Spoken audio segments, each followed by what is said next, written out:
irmão fica constrangido com a afirmadora: o Espírito Santo Deus de Israel.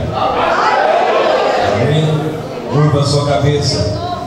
Senhor Deus e nosso Pai, em nome de Jesus Cristo, nessa noite nós pedimos mais uma vez e usa o teu servo como instrumento na tua mão. Nesta noite será um instrumento profético para esta igreja, para os teus filhos, para sarar a ferida daqueles que estão feridos e para curar aqueles que precisam, ó Pai, da sua intervenção divina. Usa ele, Pai, como instrumento na tua mão, em nome de Jesus. Aleluia. Paz do Senhor, igreja. Amém. Os irmãos, aproveitando que estão de pés, quando os irmãos abram vossas Bíblias em Evangelho de Lucas, capítulo 16, versículo 19, eu queria já de antemão externar aqui a minha gratidão a Deus, em primeiro lugar, e também ao vosso pastor, que é meu amigo particular, pastor Mário. Pastor Mário, eu e ele nos convertemos na mesma época e o nosso ministério nasceu no monte. Muitas vezes ele ia na minha casa. Eu lembro que ele tinha uma criança, não sei se era um menino ou uma menina, era pai solteiro na época. Ele ia com essa criança amarrado numa caixa de supermercado, amarrado na garupa da bicicleta, e ele ia até a minha casa e ali nós passávamos a madrugada orando na presença do Senhor. E ele viu quando as primeiras vezes que eu botava o pé na igreja, estava aí sentado no seu lugar.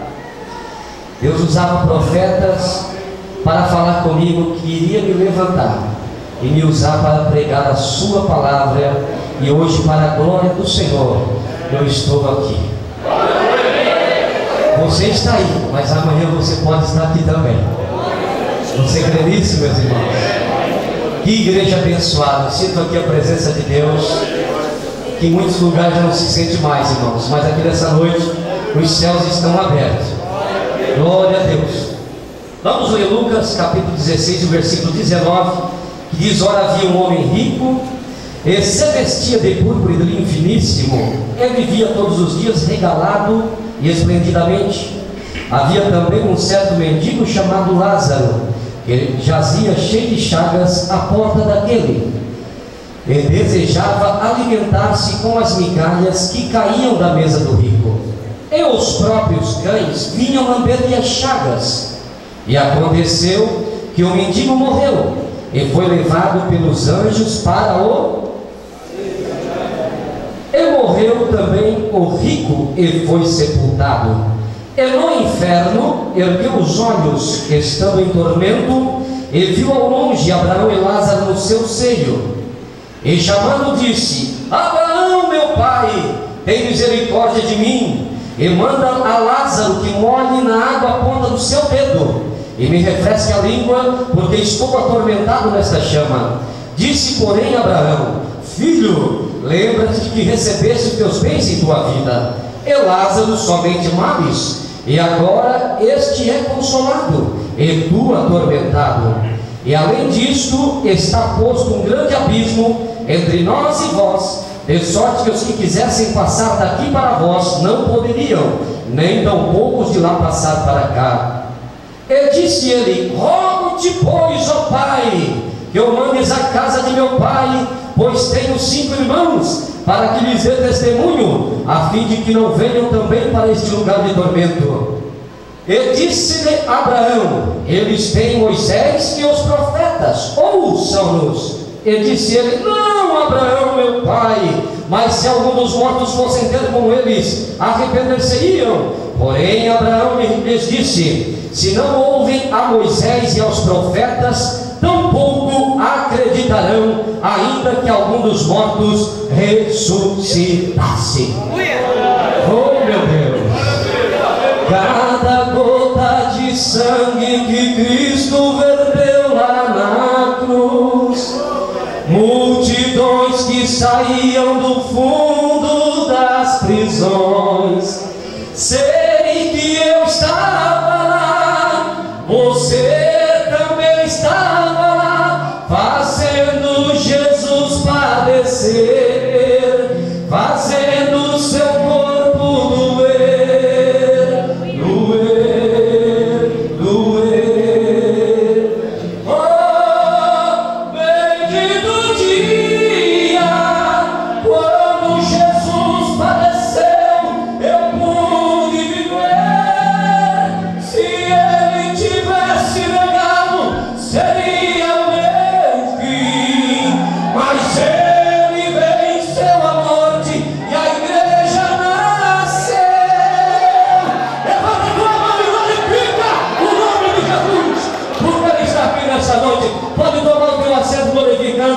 e exaltando o nome de Jesus.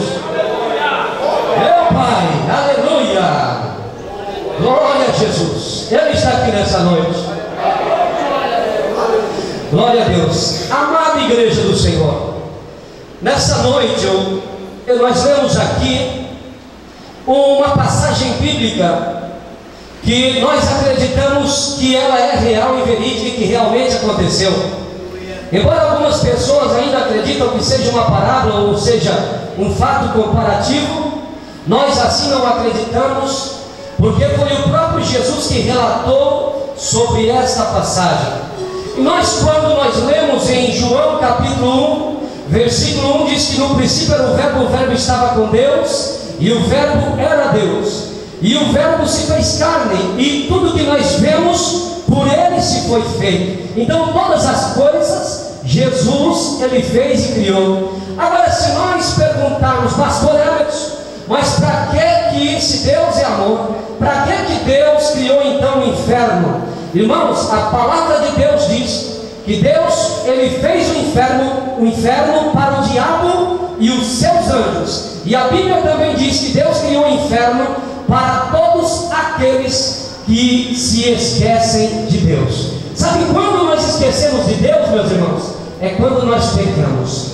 É isso. Quando nós esquecemos de Deus é quando fizemos coisas erradas. Embora somos conhecedores da Escritura, embora somos conhecedores de Deus, mas quando você e eu pecamos, nós então estamos dando as costas de Deus. Tomara que naquele dia Deus não venha nos pegar desapercebido. Mas entrando aqui nesse texto que nós lemos, o próprio Jesus, ele diz que havia um homem que se vestia de linho finíssimo, era rico esse homem. Mas Jesus não fala que esse homem, ele foi para o inferno pelo fato de ser rico, não, senhores. Mas conforme nós lemos, esse homem viu um pobre moribundo na frente da sua casa e estava faminto, que desejava apenas alimentar-se das migalhas que caíam da mesa do rico. E pelo fato de ele ter dado as costas para Deus, não atendendo a necessidade de um filho de Deus moribundo que estava necessitado, então um dia a morte bateu à porta do rico. E diz a Bíblia que esse rico desceu para o Hades, ou seja, para o mundo dos mortos que fica no centro da terra, e ali então começa a padecer de dor e sofrimento pelas chamas do inferno. E Jesus disse que ora havia também um mendigo chamado Lázaro. Aí cai a teoria de que esta passagem é simplesmente uma parábola ou uma comparação, porque quando Jesus fala que havia um homem chamado Lázaro, cai esta tese que isso aqui é somente um fato comparativo, ou seja, isso aqui é uma passagem realmente real e verídica que aconteceu no passado.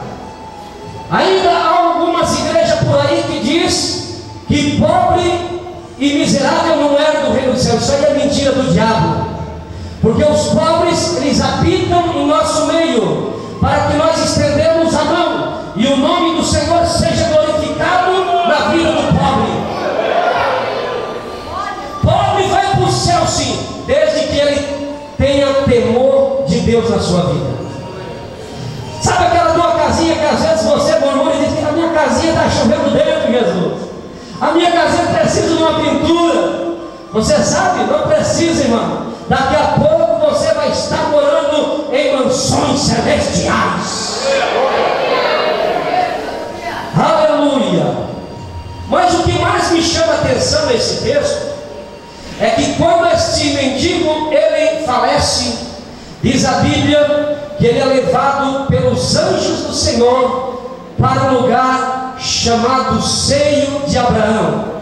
Aonde ficava este lugar chamado Seio de Abraão? A Bíblia diz que ficava no centro da terra antes da ressurreição de Cristo. E o próprio Jesus, ele disse que estar nestes lugares, em Mateus capítulo 12, versículo 40, ele disse aos seus discípulos: assim como esteve Jonas 3 dias e 3 noites no ventre do grande peixe, importa que o Filho do Homem esteja 3 dias e 3 noites no centro da terra. Em outra tradução diz coração da terra. Em outra tradução diz no seio da terra, porque fica no meio. Amada igreja do Senhor, o centro da terra está dividido em 4 partes: grande abismo, lago de fogo, seio de Abraão e inferno. E a Bíblia chama este lugar de Seol no hebraico, ou de Hades no grego, que quer dizer mundo dos mortos, ou mansões para onde vão os mortos. E o próprio Jesus, irmãos,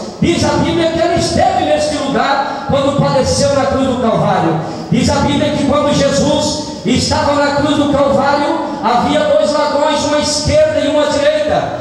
E o que estava ali com ele, sendo usado pelo diabo, disse: se tu és mesmo filho de Deus, desce daí e livra-nós também. Mas o outro ladrão que estava ele arrependido, ele disse: como logo falas tu, rapaz? Nós somos dignos de morte, porque muitos males nós praticamos, nós roubamos, nós matamos, mas este que está aqui no nosso meio, eu conheço o testemunho dele, eu conheço a vida dele, ele está aqui inocentemente, porque mal nenhum ele fez.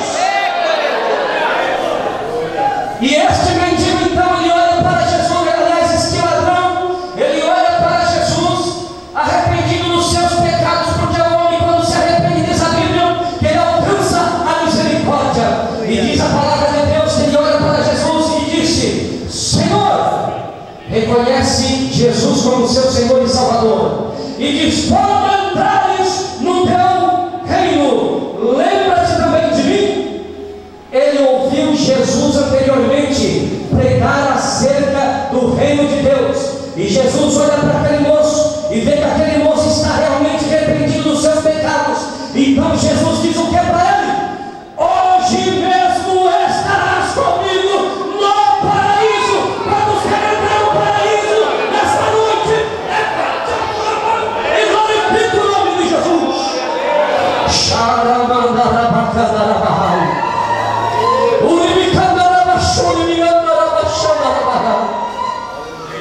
A intenção de Satanás é matar, roubar e destruir, mas Jesus veio para dar vida e vida em abundância. Aleluia. Diz a Bíblia que o corpo de Jesus foi sepultado numa sepultura emprestada do governador da Judéia chamado José de Arimateia. O corpo de Jesus estava lá, mas conforme 1 Pedro capítulo 3 e o versículo 19, diz a Bíblia que ele desceu e pregou aos espíritos em prisão, que morreram nos dias de Noé, que foram rebeldes, enquanto a longanimidade de Deus se esperava nos dias de Noé, que era salvação para aquele povo naquela época. Mas a Bíblia não diz que Jesus foi lá pregar para salvar aquelas almas de lá, mas ele foi para proclamar a sua vitória entre a morte e o inferno. Você dá por glória a Deus? Pode dar glória a Deus? Diz a Bíblia que Apocalipse capítulo 1 verso 18, que Jesus dizendo assim, quando João teve aquela visão na ilha de Patmos, João escreve aí: eu estive morto, mas agora estou vivo. E este eu estive morto, mas agora estou vivo. Mas eu tenho as chaves do inferno e da morte. Tomou as chaves do inferno e da morte. Agora Jesus atravessa aquele grande abismo, aonde Abraão disse para aquele rico: olha, não dá de nós passar para aí, nem vocês de lá para cá, porque é um grande abismo que separa nós de vós. Jesus, ele atravessa o grande abismo. O salmista Davi, no Salmo 24, versículo 7, 8 e 9, ele faz uma oração profética quando ele vê Jesus entrando no paraíso que ficava lá embaixo, também chamado de cativeiro e também chamado de seio de Abraão, porque ficava no centro da terra. Ali onde estavam os salvos do Antigo Testamento, diz a Bíblia que não era um lugar de tormento, mas era um lugar de descanso, aonde eles estavam também esperando a redenção por intermédio do Messias. Aí o salmista Davi faz uma oração e diz: levantai, ó portas, as vossas cabeças, levantai, ó portais eterno, porque vem entrando aí o Rei da Glória. E alguém grita de lá: mas quem é este, o Rei da Glória? E alguém fala: é Ele, o Senhor dos Exércitos. Ele é o Rei da Glória. Você pode dizer que Ele é o Rei da Glória nessa noite? Aleluia. Ele é o Rei da Glória. E eu penso, a Bíblia não diz que Ele se apresenta a Abraão, nosso patriarca, apresenta-se ali a Davi, a todos os profetas que faleceram no Antigo Testamento, e Ele entra ali já com aquele homem que estava ao lado dele da cruz, aquele ladrão, porque Ele prometeu que estaria naquele mesmo dia no paraíso de Deus. E Ele diz: olha, eu vim tirar vocês aqui deste lugar para levar vocês para um lugar melhor do que esse. Vocês não vão ficar aqui, vão passar a eternidade aqui neste lugar. Aqui é um lugar de delícia, é um lugar de descanso, mas eu vou levar vocês para um lugar muito melhor que esse. Conforme Mateus capítulo 27, 52 e 53, diz a Bíblia que houve um terremoto no cemitério, e no terceiro dia, pelo domingo de madrugada, Ele ressuscitou, e multidões de santos que haviam falecido ressuscitaram com Jesus e entraram na cidade santa, e foram vistos por muitos a olho nu, ao vivo e a cores. E a Maria Madalena, Salomé e Maria, que era mãe de Tiago e também era mãe de Jesus, elas tinham gastado dinheiro para comprar perfumes para embalsamar o corpo do defunto no terceiro dia. Mas chegaram lá, não encontraram Jesus, mas encontraram ali um anjo. O que vós vieres fazeis aqui, mulher? Ele não havia dito para vocês que ia ressuscitar no terceiro dia e que vocês veriam Ele lá na Galileia? Agora vão, porque Ele não está aqui. Ele já ressuscitou. E anunciai aos outros também que estão lá na Galileia reunidos que Ele já ressuscitou. Elas foram correndo, atemorizadas. Chegando lá, anunciaram que viram um túmulo vazio e que viram um anjo, e que também Jesus não estava ali, que o anjo anunciara que Ele ressuscitou. E diz a palavra de Deus que todos não acreditaram. E todos não acreditaram, mas o Senhor, conforme havia prometido que ia aparecer para eles ali, Ele atravessa a parede. Eles ficaram assustados. Quem sabe pensando que era um fantasma, mas Jesus diz: não temais, sou eu. Sou eu. Sejais crentes e não incrédulos. Jesus dá uma saidinha e fica ali aquele alvoroço. Eles alegres, chorando, gritando: glória a Deus, aleluia. Ele prometeu que ia ressuscitar e ressuscitou porque Ele esteve aqui. De repente chega ali um Tomé que até hoje levou a culpa de incrédulo. O que é que está acontecendo? Por que este alvoroço? Por que essa gritaria? Ao mesmo tempo riam e choravam e se alegravam. E eles disseram: olha, Jesus esteve aqui no nosso meio. Ele ressuscitou conforme Ele havia prometido.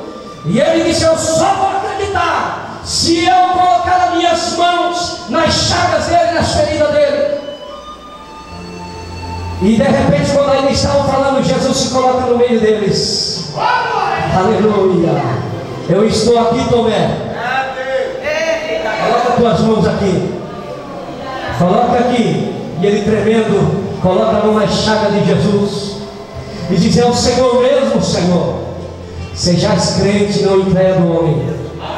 Você creu em mim porque você tocou em mim. Você creu em mim porque você me viu com os próprios olhos. Porém, mais bem-aventurado é o povo lá da Pereira e Sara, que nunca me viu, nem tocou em mim, mas crê que eu existo.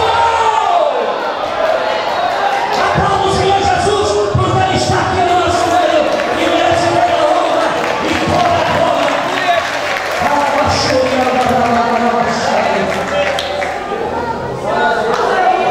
Ele ressuscitou, irmãos. Aleluia. Diz a Bíblia que o Senhor premiou pela terra por mais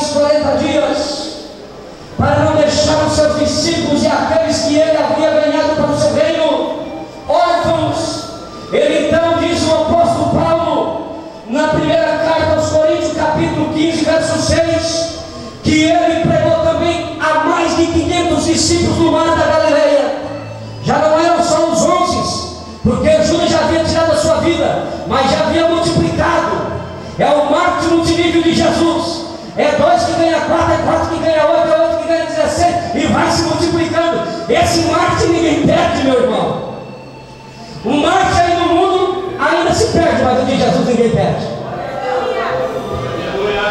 E é por causa desse evangelho de Jesus multiplicador que nós estamos aqui nessa noite, para agradecer, para adorar na beleza da sua santidade.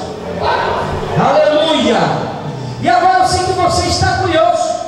Você talvez está se perguntando: mas o que aconteceu, pastor, com todas aquelas pessoas que estavam lá no paraíso, lá embaixo, chamado seio de Abraão, que a Bíblia também chama de cativeiro?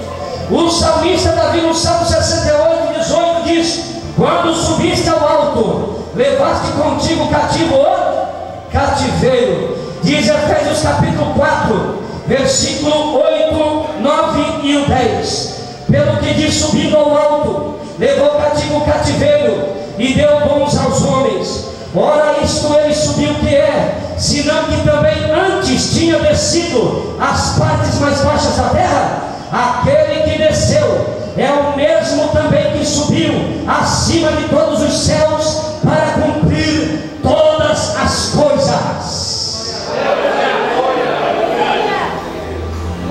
Na sua ascensão ele reuniu todo aquele povo salvo que estava lá antes da sua ressurreição, que morreram lá no Antigo Testamento, que eram salvos, e ele então levou para um paraíso que já não era mais lá embaixo.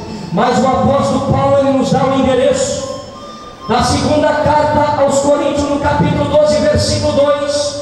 O apóstolo Paulo, falando dele mesmo, humildemente, na sua pessoa, ele dizendo: eu conheci um homem, não sei se no corpo, não sei, ou fora do corpo, Deus sabe, mas este homem foi arrebatado ao terceiro céu, vírgula, e no paraíso ouviu coisas inefáveis, a qual ao homem não é lícito referir. Que coisa maravilhosa que ele viu e ouviu. A Bíblia diz que jamais chegou ao nosso conhecimento, que jamais chegou ao entendimento do homem. Ele ouviu e também viu ali no terceiro céu. A Bíblia fala do primeiro céu, que é onde se formam as nuvens. Não vou citar o versículo para nós ganharmos tempo.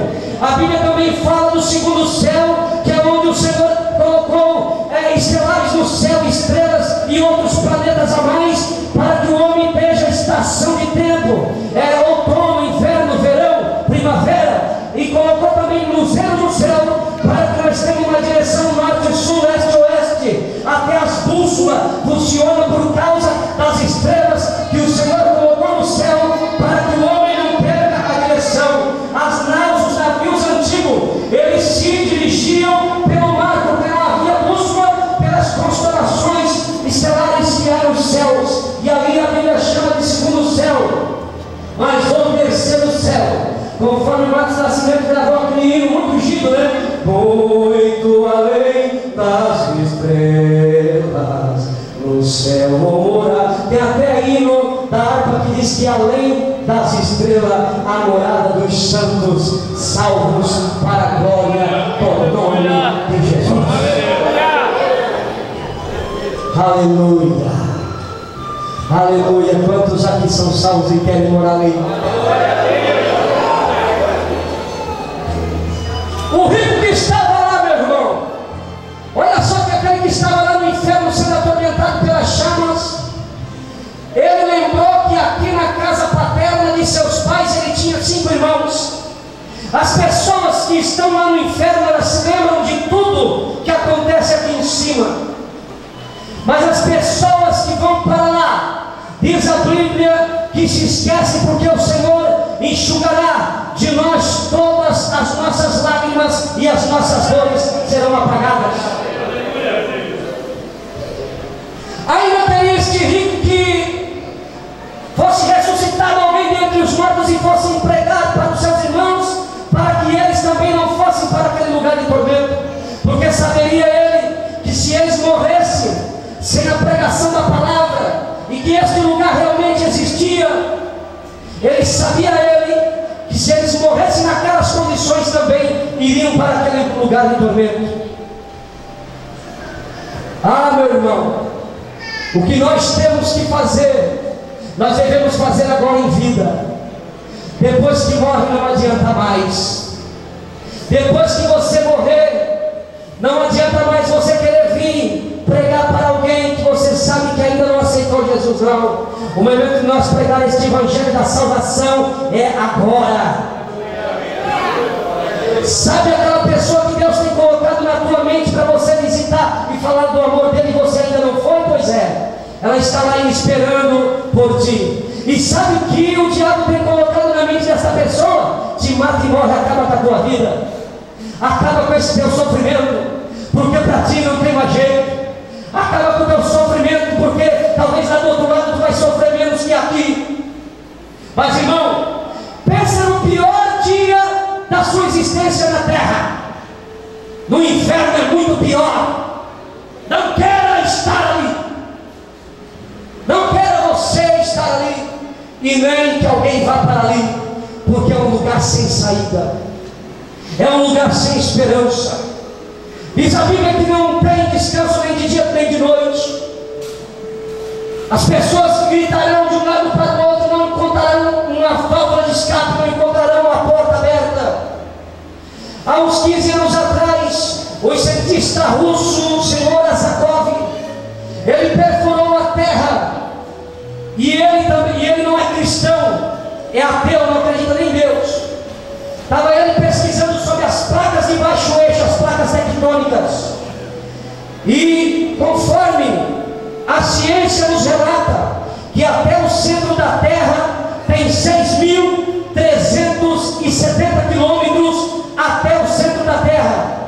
O homem só conseguiu ir até a 13, 14 mil metros de profundidade, porque o calor é muito intenso.